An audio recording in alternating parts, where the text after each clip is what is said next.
आप सभी का किसानों के डिजिटल अड्डा किसान ऑफ इंडिया में स्वागत है। आप सभी ने खेती किसानी में मल्टी लेयर फार्मिंग के बारे में तो सुना होगा या देखा तो होगा ही, लेकिन क्या आपने कभी मल्टी स्टोरी डेयरी फार्म के बारे में सुना है? मैंने कभी नहीं सुना। लेकिन आज हम लाए हैं हरियाणा के खरकौदा से एक ऐसी मल्टी स्टोरी डेयरी फार्म की हिट स्टोरी, जिसको आप अगर देखेंगे तो वो काफ़ी आपके लिए इंटरेस्टिंग इन्फॉर्मेशन लेके आएगी।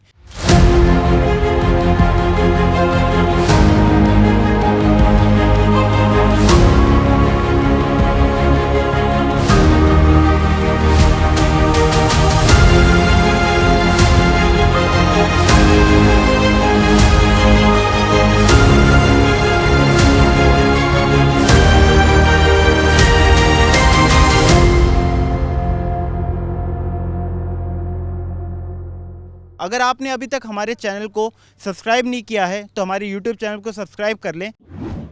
किसान ऑफ इंडिया के YouTube चैनल को सब्सक्राइब करने के लिए नीचे दिया हुआ सब्सक्राइब बटन दबाएं और किसान ऑफ इंडिया से जुड़े सभी अपडेट्स को पाने के लिए बेल आइकॉन दबाना ना भूलें। तो चलिए अब आगे बढ़ते हैं और जानते हैं यहाँ के डायरेक्टर और फाउंडर से कि कैसे उन्होंने प्रताप डेयरी फार्म शुरू किया।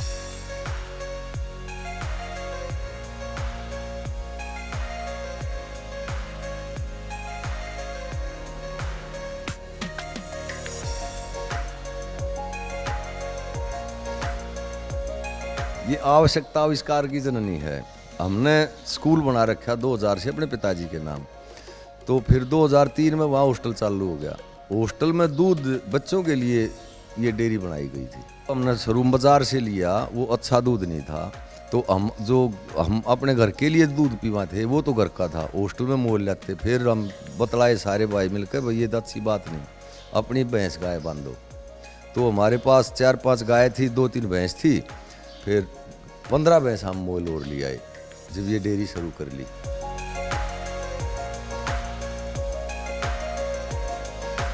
शुरू में हमने डेयरी बनाई थी, वो जगह फिर कम पड़ गई, फिर दूसरी बनाई, तीसरी बनाई, ऐसे हमने 4 लेन बनाई। फिर आखिर में सोची मगर एक लेंटर की छत बना लें, फिर बढ़ेगा तो इसके ऊपर बना लेंगे। और लेंटर का जो शेड है ये ज़्यादा म्याद है इसकी, और इसकी छत फ्री में यूज हो जाए हमारे। सबका क्षमता पूरी तरीके से अपना तरीके से ये रोडा पर कितने बड़े बड़े ट्रक चालन लाग रहे, रेला के पड़े हैं, वो उतरने लाग रही भैंसाम की दिक्कत से।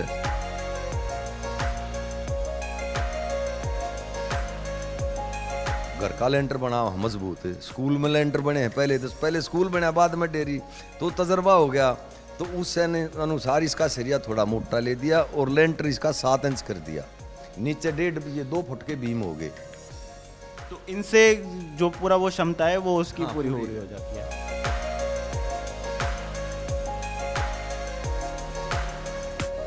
इनके वेस्टेज पानी के लिए बाहर तालाब बना रखा है, उसमें इकट्ठा हो जाए, जो नवा दवा के डेयरी की सफाई होगा, जो पानी जा वहाँ इकट्ठा हो जाए। तो उस वेस्टेज पानी का भी हम यूज खेती में कर सकते हैं? सिंचाई करा उसमें ना, इतने पानी इनकी ले जावा, तो उससे मतलब फर्टिलाइजर एक तरीके से ज्यादा मिलता है। फिर हमने यूरिया DAP ना डालना पड़ता। लोग ज़्यादातर जैविक खेती और प्राकृतिक खेती की तरफ भी रुख कर रहे हैं। और उसमें सबसे गाय का बहुत ज़्यादा महत्व है, क्योंकि आपका गाय के गोबर से आप अलग अलग यूरिया में यूज़ कर सकते हैं, उसको फर्टिलाइज़र बना सकते हैं। जी, हमारी तो लगभग खेती जैविक है। तो आपका जो गाय का गोबर है वो पूरा खेती में यूज़ हो जाता है या ये भी बच जाता है? बचा है। तो इसके लिए फिर आपने इसका मैनेजमेंट किस तरीके से रखा है? कुछ तो लकड़ी बना ले हैं, और कुछ गोबर में कहे खाद के लिए पड़ोसी किसान ले जाए, कुछ वो केंचुआ फार्म बना रखा है।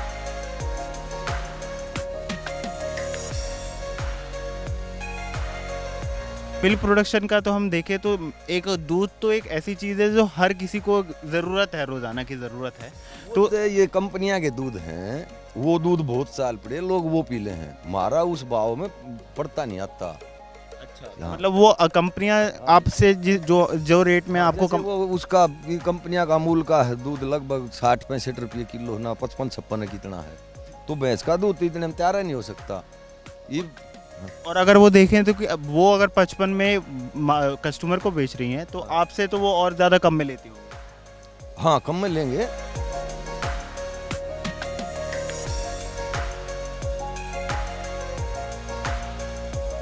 सर आपने जैसे अभी बताया था कि जो गोबर की खाद है उसको लोग बनाने के लिए इस्तेमाल करने के लिए ले जाते हैं और जो आपका गाय का गोबर है उससे अलग अलग खाद की तरह यूज़ करते हैं।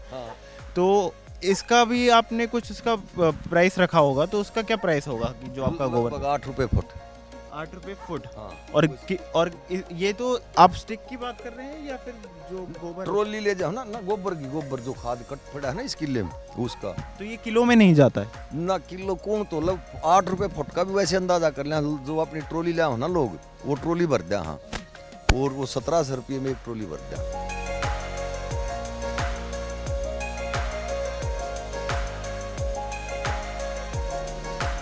आपके पास कौन कौन सी नस्ल की गाय और भैंस होंगी?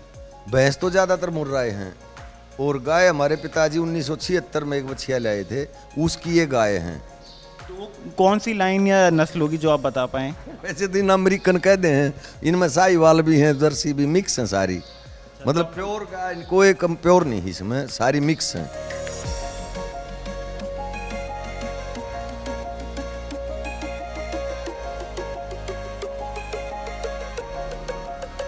हम जो काम करा अपना उसने सीखते भी गए और वो काम करते गए।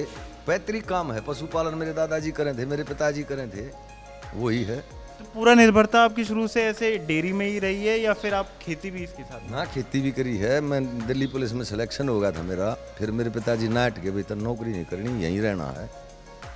मैंने बीच में सरकारी ठेकेदारी भी करी है। फिर वो स्कूल खोलने के बाद भाई बोले बस सारा काम बंद कर दे, अपना स्कूल पर ध्यान दे।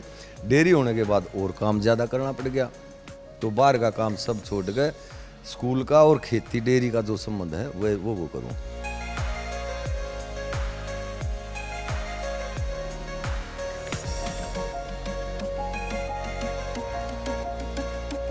हॉस्टल की फीस है 11,500, जिसमें नहाना धोना, कपड़े धो के प्रेस होना, जितने मेरे कपड़े धुए वही बच्चों के, और खाना मेज पर लगेगा। ये नहीं कि किसी ने इतना मिला, इतना कोई कितना ले, जैसे शादियाँ में लगा ना डोंगे मेज पे, वो ऐसे लगेगा। मेज पे बैठो और खाओ। खेल के लिए 50 कोच हैं NIS किए हुए, और पढ़ाने के लिए लगभग 200 टीचर हैं।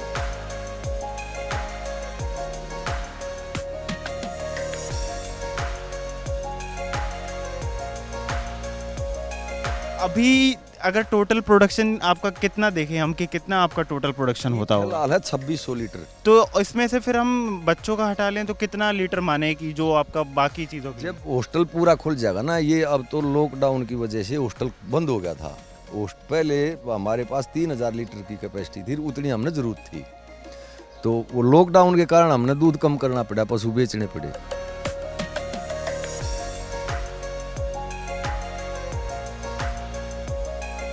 छह महीने पहले तैयारी करनी पड़े, भाई इतनी जवार बोनी है, इतनी जई बोनी है, इतना मक्का बोना है। हमारा 100 क्विंटल तो हरा चारा लग गया रोजाना।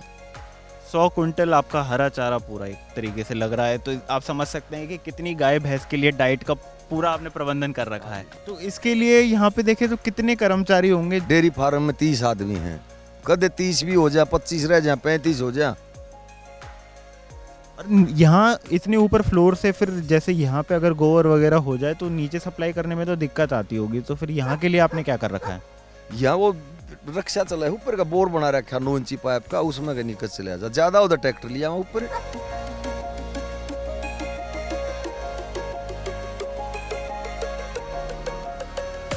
दूध से जो भी बने हैं, घी, बर्फी, पेड़ा, मक्खन, रसगुल्ले, मिल्क केक, उसके लिए आपने कोई स्वीट शॉप खोली है? हाँ, काउंटर बना रखा है, एक बेटा बैठ जाओ। तो मतलब आपके साथ साथ आपकी फैमिली के अलग अलग लोग हैं? हाँ, लेकिन वो अलग अलग डिपार्टमेंट में है, सेम जगह नहीं है? हाँ, अलग अलग। तो वो हॉस्टल और ये जो स्वीट शॉप है इसको देख रहे हैं? हाँ,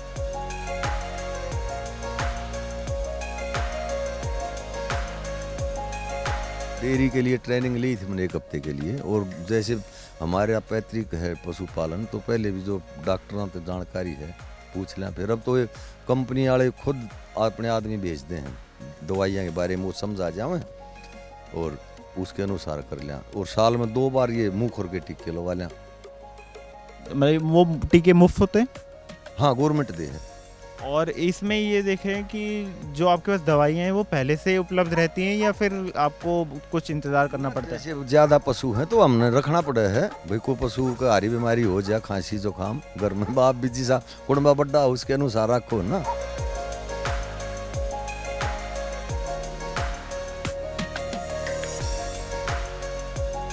अभी हम देख रहे थे कि पहले एक गाड़ी गई थी तो और अब फिर कुछ समय बाद दूसरी गाड़ी वो गई। जो पहले गाड़ी गई, जो बच्चे अब दूध पीएंगे उनका गर्म होकर ठंडा करना था, इसलिए वो पहले भेज दिया।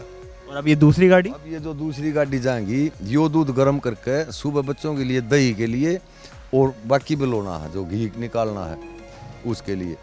और मैं इसमें ये पूछना चाहूँगा, जो आपका यहाँ से दूध जाता है तो वहाँ पे जो आपका फिर प्रोडक्शन कहाँ पे होता है कि ये सब जो मिठाई बनानी होती है? हॉस्टल में।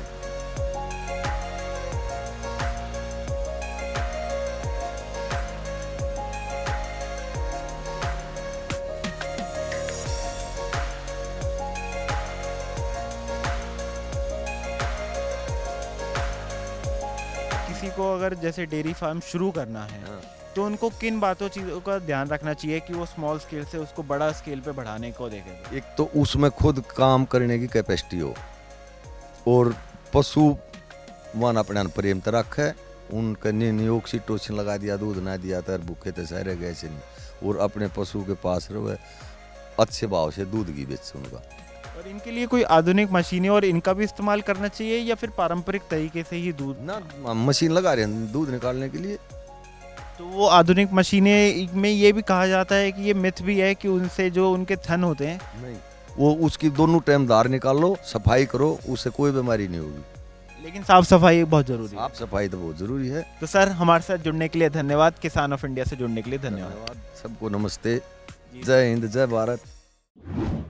किसान ऑफ इंडिया के YouTube चैनल को सब्सक्राइब करने के लिए नीचे दिया हुआ सब्सक्राइब बटन दबाएं और किसान ऑफ इंडिया से जुड़े सभी अपडेट्स को पाने के लिए बेल आइकॉन दबाना ना भूलें।